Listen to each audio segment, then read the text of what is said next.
What if I told you that the most disciplined people in the world, the ones who seem to just effortlessly crush their goals every single day, actually use like the least amount of willpower? Sounds completely backwards, It man. really does. Yeah. Because we tend to look at them and think they just, I don't know, suffer better than the rest of us. Yeah, we assume they have this magic ability to just ignore exhaustion. Exactly. But the truth is, they haven't mastered suffering. They have just figured out how to rig the game in their favor. So, welcome to today's deep dive.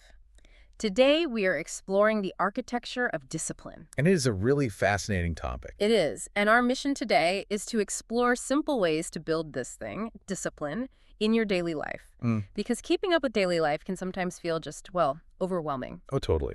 So the goal is to break down this big concept using really easy words, small habits, and real-life examples so you can feel confident and capable. Okay, let's unpack this. I love that approach. When we strip away the complicated self-help jargon and just focus on simple words, we actually uncover like the real biological and psychological mechanisms driving what we do. Right, because we are going to intentionally repeat some core vocabulary words throughout this conversation to really help you lock them in. Words like discipline, lazy, habit, routine. Exactly.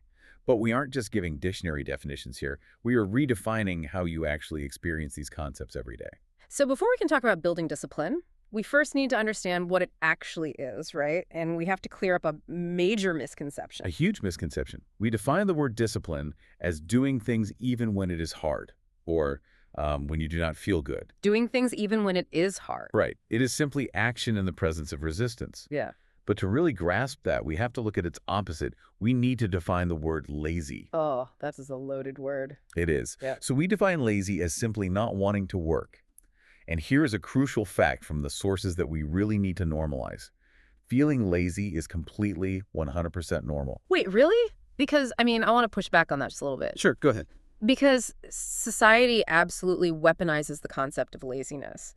If you feel lazy, you are basically taught that you are failing. Oh, definitely. Like, you look at these disciplined people, these CEOs or athletes, up at 4 in the morning, and it feels like they are just naturally perfect robots. Like, they never actually feel lazy at all. It definitely looks like that from the outside, but neurologically, Yeah. they have the exact same brain structure you do.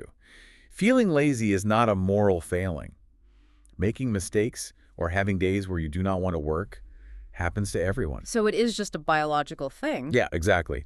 Your brain consumes a massive amount of your body's energy, so it is literally hardwired to save energy whenever possible.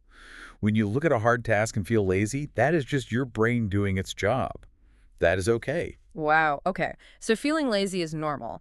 But how do we overcome it? The text gives us this specific analogy.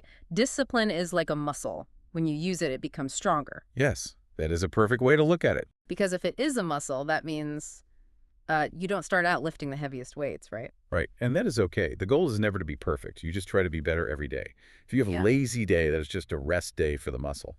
You know, judge the muscle. I'll let it recover.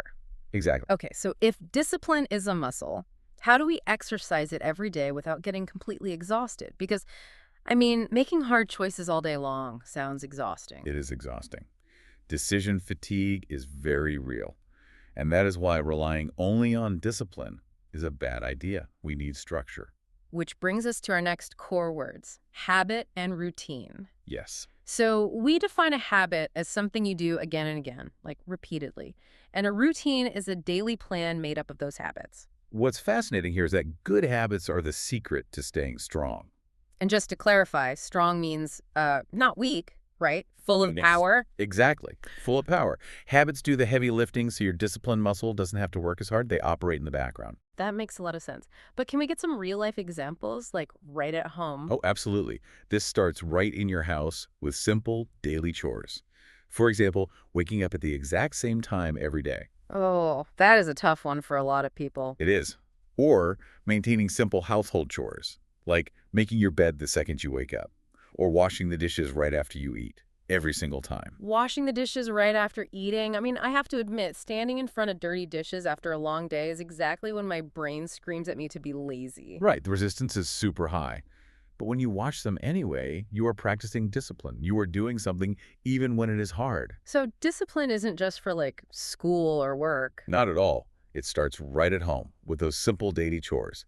And once washing the dishes becomes a habit, a part of your daily routine, it takes zero willpower. You just do it. Okay, so knowing that we need routines is great, but how do we actually start without feeling overwhelmed? Because usually people make a massive list of tasks and just burn out.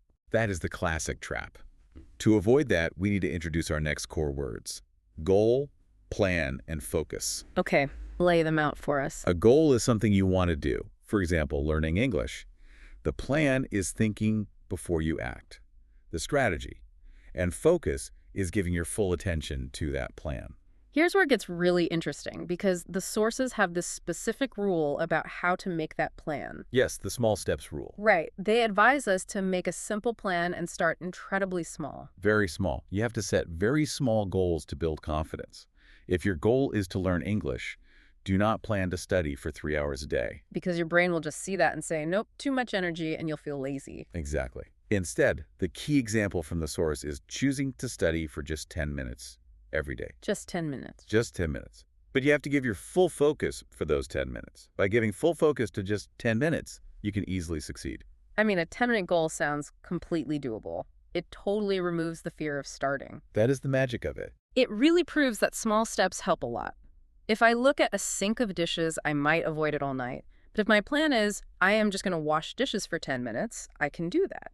And usually once you start, you just finish the task anyway because the friction of starting is gone. Right.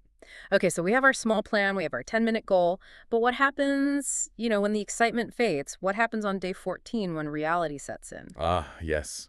The inevitable dip. Yeah, you are tired, you break the routine, and you just don't study your English or do your chores. Does the whole system just break? This is where we need our final core concepts: practice and improve. Right. So we define practice as doing something again to improve. And improve simply means getting better. If we connect this to the bigger picture, practice isn't about never failing. Because feeling lazy is normal, like we said earlier. Exactly. Because making mistakes is normal. Practice is simply the act of returning to your habit the next day. Wait, so if I skip my 10 minutes of studying on Wednesday because I'm tired, I haven't failed. Not at all. Wednesday was just a normal human mistake. Practice is waking up on Thursday and trying again. I love that. It is about resilience. You can do it. It is not easy, but try. It is not easy, but try. That really changes the emotional tone of everything, doesn't it? It is so supportive. It removes all the shame. Making mistakes is normal. Just practice coming back. Wow. Okay, let's summarize all these key takeaways because we covered a lot of ground, and I want to make sure we repeat those core words one last time for you. Sounds good. So, discipline is doing things when it is hard. It is a muscle that gets stronger with use. And remember, feeling lazy is completely normal. Very normal. Start with a simple routine made up of small habits. Apply this to simple daily chores like washing the dishes. And make a plan with incredibly small steps. Yeah. Like a goal of 10 minutes of focus. Right, the 10-minute rule. And finally, making mistakes is normal. Don't try to be perfect, just practice to improve. There's a perfect summary. Well, this has been an incredible deep dive. But before we go, we want to leave you with a final thought, something to sort of ponder on your own. Yes. If discipline is just a muscle built by tiny habits, and perfection isn't required at all, what is one simple 5-minute task you can practice today that will make your life just a little bit easier tomorrow? Oh, that is a great question. Maybe it is just 5 minutes of English study or 5 minutes of a daily chore. Just try it. Thank you for joining us on this deep dive, and we will catch you next time.